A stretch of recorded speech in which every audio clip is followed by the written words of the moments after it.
In this video, I'm going to show you how to replace the ink cartridges in HP DeskJet 4300 series printer. First is to switch on the printer, open the front door and go to the back side here and then press this door down from here. The ink chamber will move and come into the middle. To remove the ink cartridges, press the ink cartridge down and take it out.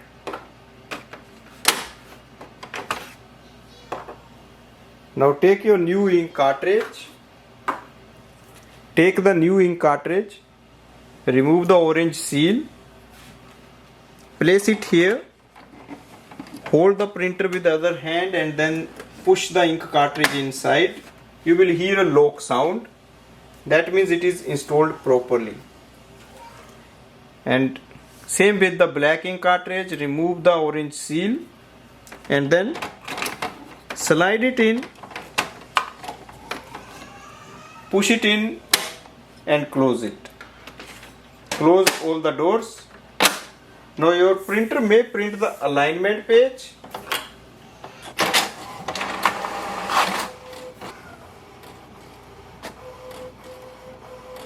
Printer just printed the alignment page.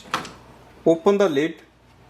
Place the page facing down here on that corner and then click on the color button. It will do the alignment. That's the replacement of the ink cartridges and the alignment. Thanks for watching.